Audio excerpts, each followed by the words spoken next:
Hello friends, good morning. आइए आज हम लोग चर्चा करते हैं एक नए अधिनियम पर जो भारतीय संविधान के विकास के संबंध में देखा जाता है, जिसको भारतीय परिषद अधिनियम 1919 या मॉन्टेग्यू चेम्सफोर्ड सुधार कहा जाता है। तो इसके संबंध में हम लोगों को चर्चा करनी है। अभी तक के पिछले जितने भी अधिनियम हैं, 1858, 1861, 1892 और 1909, ये हम लोग पहले कर चुके हैं और जिनका आपको लिंक भी सभी वीडियोस में एक साथ मिल जाया करेगा, तो उनको आप अलग से देख सकते हैं, सभी के साथ शेयर किया जाएगा। आज हम लोग चर्चा करते हैं भारतीय परिषद अधिनियम 1919 के बारे में। सबसे पहले हम लोग 1919 के बारे में इसको फॉर्मेट कर लेते हैं कि किस तरीके से इस अधिनियम को पढ़ा जाए। सबसे पहली बात आती है कि इस अधिनियम में परिस्थितियां क्या थी, विद्यमान परिस्थितियों के बारे में चर्चा की जाए और सरकार के ऊपर क्या कोई राजनीतिक दबाव था उस समय यह अधिनियम लाने के लिए या नहीं था। इस समय एक नई चीज आएगी, राउंड टेबल का सुझाव भी हम देखेंगे। फिर हिज मैजेस्टी गवर्नमेंट की नीति क्या हुआ करती थी, इस अधिनियम में यह चर्चा की जाएगी। तो ये 1919 के अधिनियम पारित करने से पूर्व की स्थितियां होंगी। फिर हिज मैजेस्टी की नीति को क्रियान्वित करने के लिए प्रस्ताव के निर्माण करने का दायित्व मॉन्टेग्यू चेम्सफोर्ड को सौंपा गया और इन्होंने यह प्रस्ताव निर्मित किया।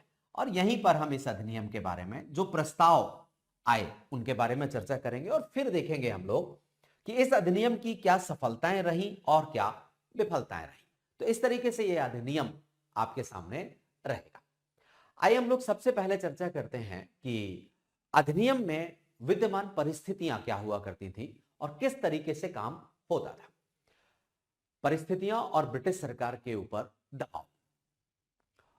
मॉडलिमेंटो सुधार लाए गए और इन सुधारों के बावजूद जब 1909 में मॉडलिमेंटो रिफॉर्म्स लाए, उनके बावजूद मुस्लिम समुदाय के लोग भी सरकार के समर्थक नहीं बने। शासक वर्ग के अंदर जो भी असंतोष था, जो भी प्रतिनिधि थे, वो मुसलमानों को अपनी तरफ लेकर के नहीं आ पाए। मतलब दूसरी बात यहां पर आई कि जो शासक वर्ग था और प्रजा, उसके बीच में खाई भी और ज्यादा चौड़ी होती चली जा रही थी। उस पर भी मॉडलिमेंटो रिफॉर्म्स कोई खास काम नहीं कर पाया।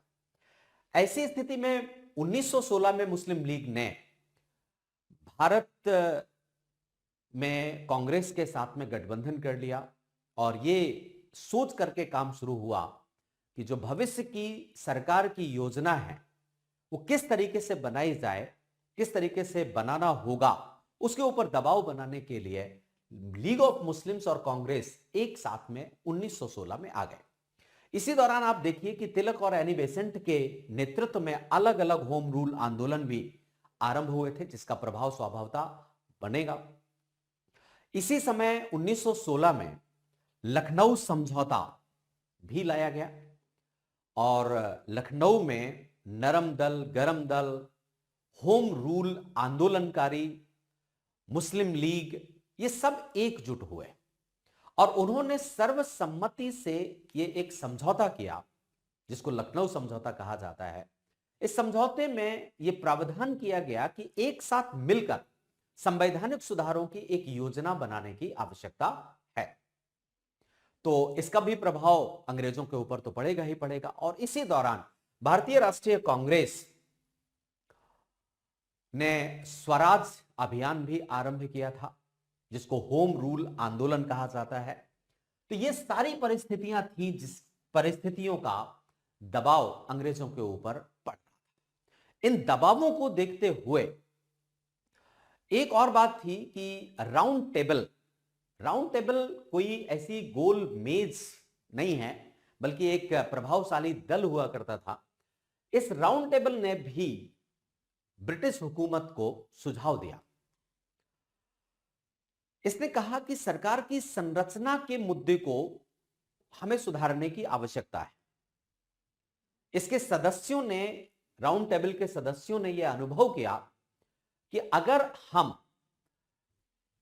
प्रांतों में कोई उत्तर या प्रशासनिक उत्तरदायित्व प्रदान नहीं करते हैं तो विधान परिषदों में चुने हुए प्रतिनिधियों का बहुमत स्थापित करने से निरंतर विरोध की स्थिति ही उत्पन्न होगी। साधारण सी बात है कि अगर आप प्रांतीय विधान परिषदों में जनप्रतिनिधियों को लेकर के आते हैं और उन्हें एक पुतले की भांति बैठाल देते हैं, उनका कोई उत्तरदायित्व तो नहीं है, उनकी कोई जिम्मेदारियां नहीं है, तो उनके अंदर असंतोष पैदा होगा।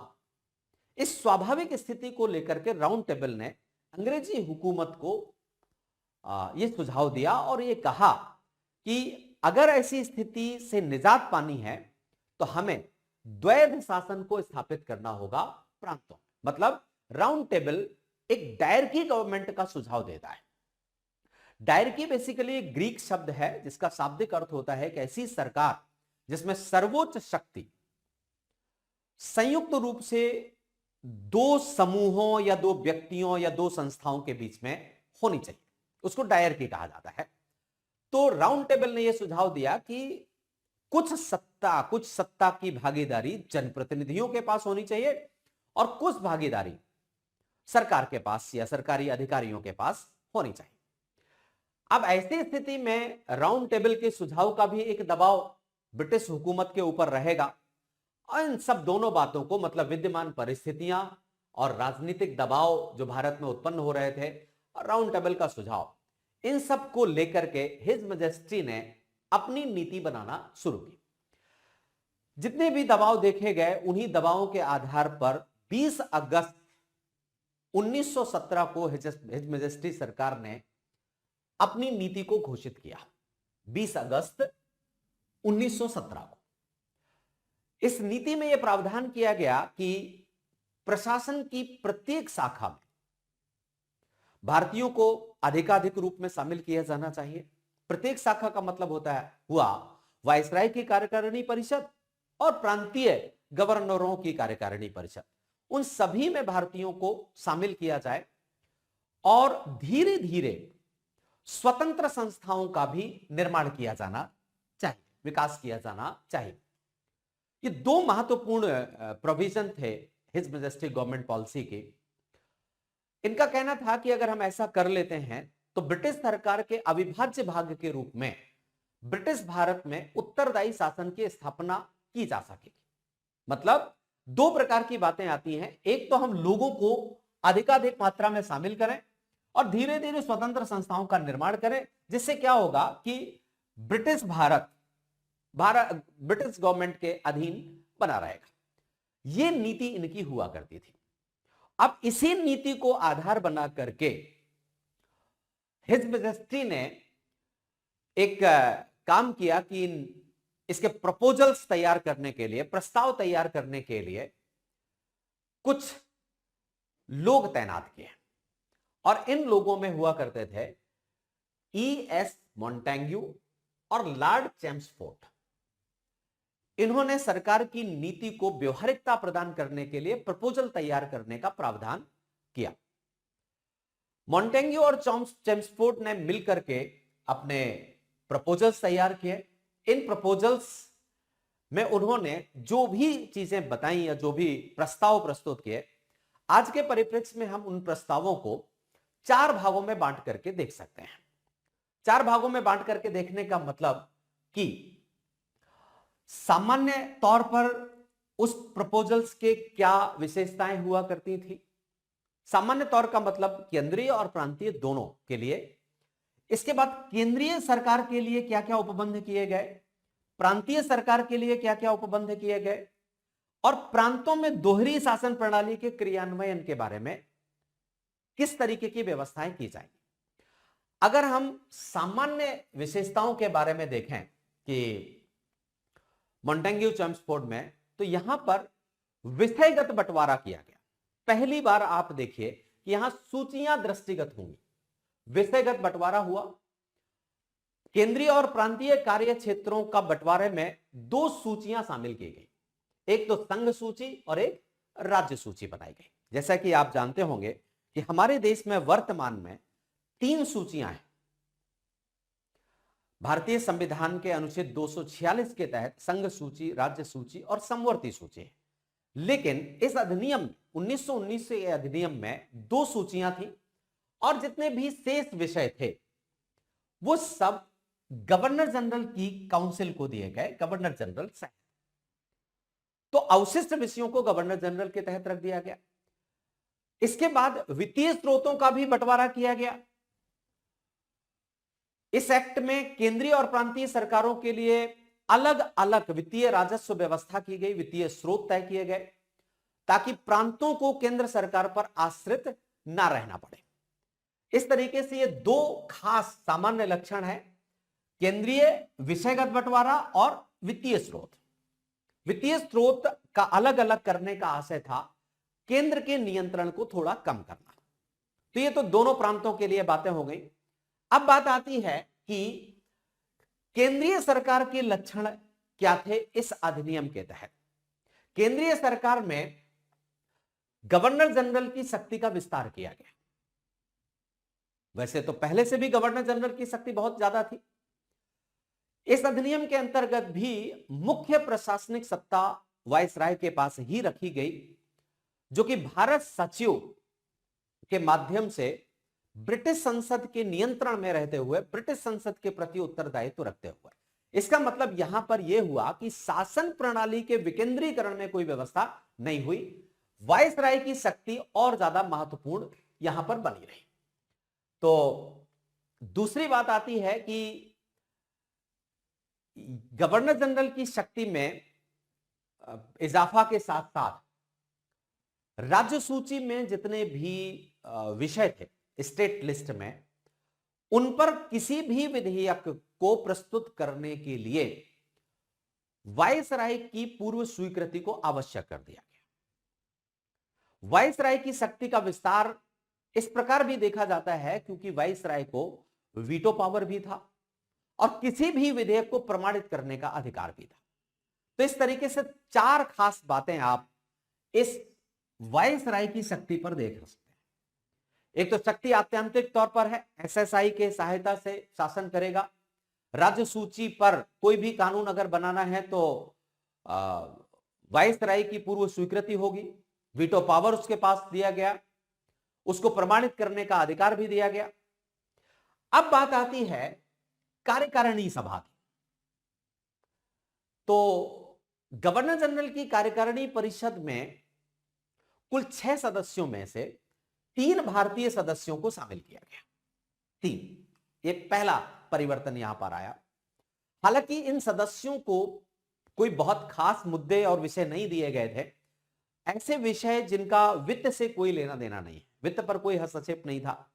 ऐसे विषय दिए गए जहां पर खर्चे तो हैं लेकिन पैसा नहीं है, जैसे कि कानून है, शिक्षा है, श्रम है, स्वास्थ्य है, उद्योग है, इन सब का एडमिनिस्ट्रेशन चलाना, इस तरीके की व्यवस्थाएं की गई। एक और महत्वपूर्ण बात हुई, प्रश्न पूछने के कार्य क्षेत्र को बढ़ाया गया।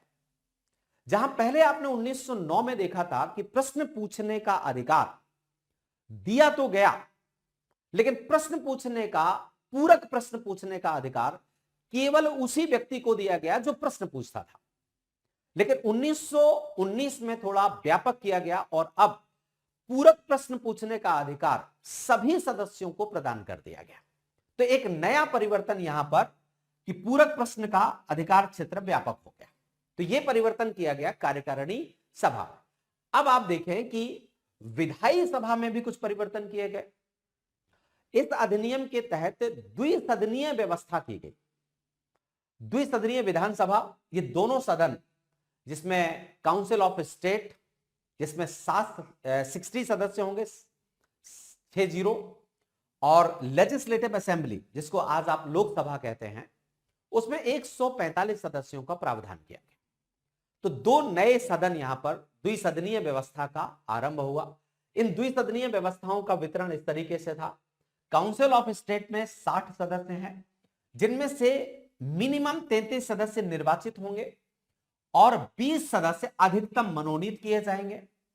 वहीं पर लेजिस्लेटिव असेंबली में 145 सदस्य रखे गए, जिसमें 104 सदस्य निर्वाचित होंगे और मनोनीत सदस्यों की संख्या मैक्सिमम 41 होगी। जो ये निर्वाचित सदस्य हैं, इनमें इलेक्टोरल कॉलेजेस बहुत सारे हो गए। जैसे पहले आपने देखा था कि निर्वाचन क्षेत्र 3 प्रकार के थे। सामान्य निर्वाचन क्षेत्र, जो मॉडल मिंटो रिफॉर्म्स में देखा, सामान्य निर्वाचन क्षेत्र था, इसके बाद विशिष्ट निर्वाचन क्षेत्र था, और एक वर्गीय निर्वाचन क्षेत्र था। यहां पर आप देख रहे होंगे तो लगभग 6 प्रकार की स्थितियां दिखाई दे रही हैं। मुस्लिम समुदाय से इन निर्वाचित सदस्यों में 30 सदस्य चुने जाएंगे। यूरोपियंस के लिए 9 सदस्य चुनने का अधिकार, जमींदार वर्ग से 7 होंगे, भारतीय व्यापारिक संघ से 4 सदस्य चुन करके आएंगे, सिखों के लिए अलग व्यवस्था की गई 2 सदस्य, और सामान्य से 52 सदस्य।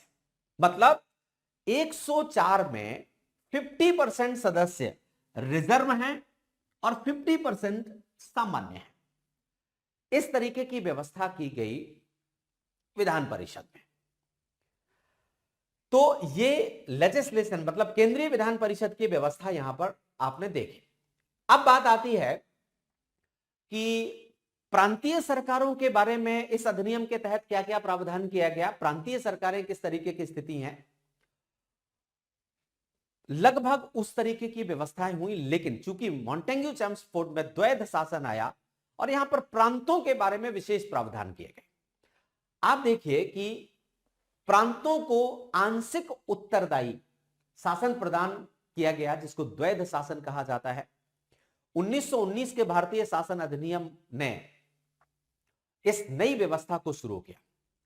प्रांतों में द्वैध शासन अर्थात प्रांतों में सरकार के कुछ कार्य भारतीयों के हाथों में होंगे, जबकि शेष कार्य ब्रिटिश नियंत्रण में सुरक्षित रखे जाएंगे। इसी व्यवस्था को डायरकी कहा गया। दूसरी बात यहां पर देखिए कि गवर्नर और कार्यकारिणी के सदस्य ब्रिटिश सरकार के द्वारा नियुक्त किए जाते थे और गवर्नर जनरल और भारत सचिव के प्रति संयुक्त रूप से वो उत्तरदायी होते थे।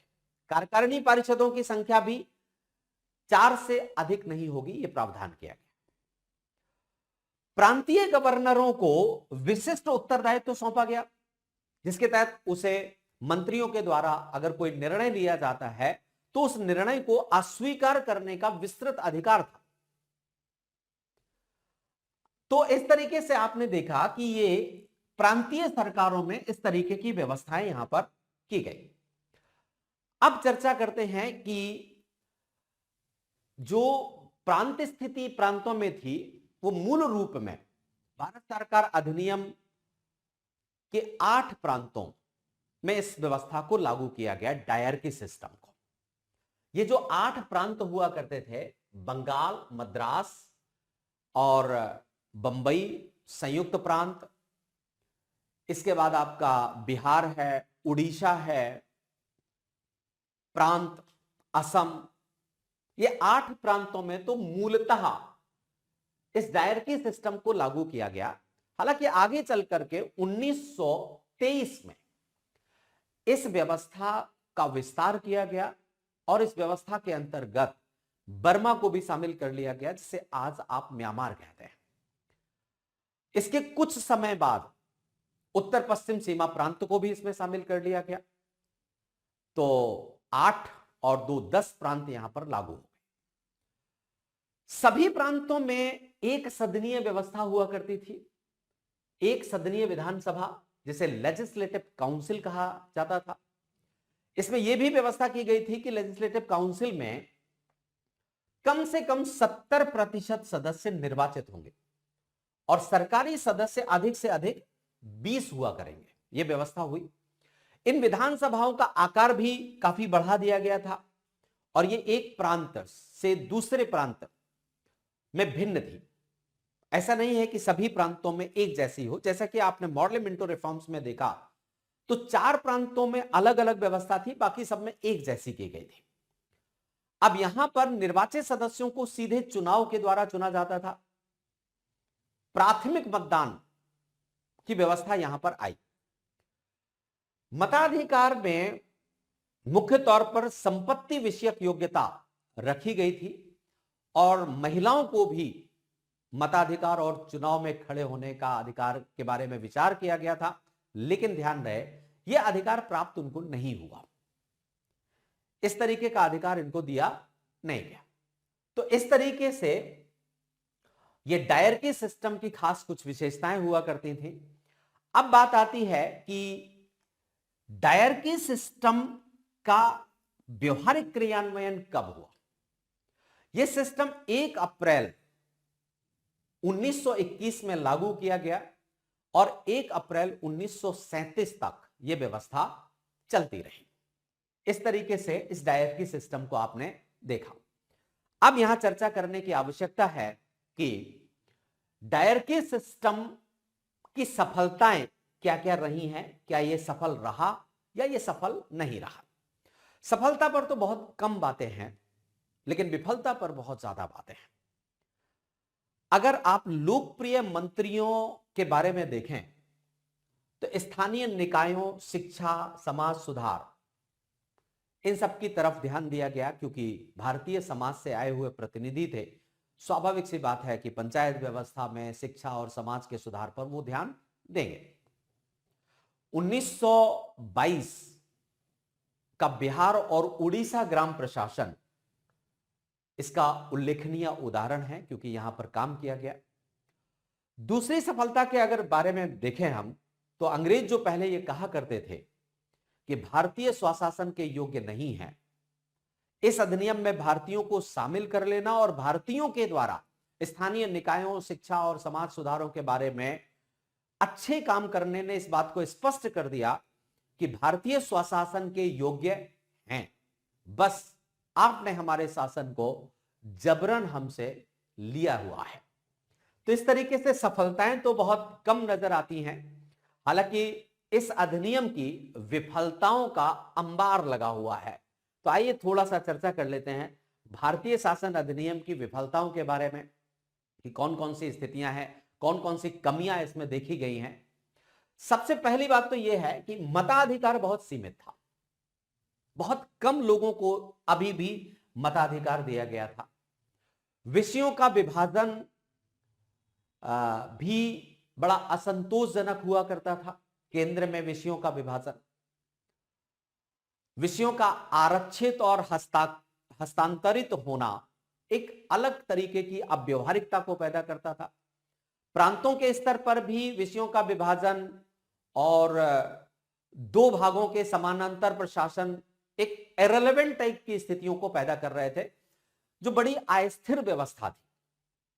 इसके बाद केंद्र में विधायिका और कार्यकारिणी के बीच में कोई सामंजस्य नहीं था। इनफैक्ट यहां तक कि जो संसदीय व्यवस्था का महत्वपूर्ण लक्षण होता है कि कार्यकारिणी के ऊपर विधायिका का नियंत्रण होता है, ऐसी कोई व्यवस्था यहां पर नहीं थी। मतलब विधायिका कार्यकारिणी पर कोई नियंत्रण नहीं रखती थी। कार्यकारिणी का आशय हुआ आपका गवर्नर जनरल है, उसकी कार्यकारी परिषद। प्रशासन के दोनों भागों में ऐसी स्थिति में असंतोष था और मंत्री लोग जनता के प्रतिनिधि थे और जीवन के विभिन्न क्षेत्रों से आने के बावजूद उनके ऊपर नौकरशाहों का नियंत्रण रहता था। मुख्यतः कार्यकारी परिषद नौकरशाही के लोग ही चलाते थे। बाहरी तौर पर अगर आप देखें तो निर्माणकारी विभाग मंत्रियों को सौंपे गए थे, लेकिन उनके लिए धन का कोई व्यवस्था नहीं हुआ करती थी। प्रांतीय मंत्रियों का वित्त और उनके ऊपर नौकरशाही तंत्र का नियंत्रण, ये दोनों बातें बड़ी संघर्ष की स्थिति को पैदा करती थी। एक और बड़ी कमी थी यहां पर, केंद्रीय विधानमंडल में प्रांतों को प्राप्त सीटों में आनुपातिकता का अभाव था। यहां पर विधानमंडल में सीटों का बंटवारा जनसंख्या के अनुपात पर नहीं किया गया था, बल्कि अंग्रेजों ने उस प्रांत की महत्ता के आधार पर किया था। जैसे कि आप देखिए कि पंजाब प्रांत का सैन्य दृष्टिकोण से महत्व बहुत अधिक था। बॉम्बे प्रांत का व्यवसायिक महत्व अधिक था, इसलिए उनको सीटें ज्यादा दी गई। वहीं पर उत्तर पश्चिम प्रांत को सीटें बहुत कम मिली, जनसंख्या के आनुपातिकता पर नहीं हुआ करती थी। सबसे बड़ी जो इसमें कमजोरी थी वो था इसका पृथक निर्वाचक मंडल।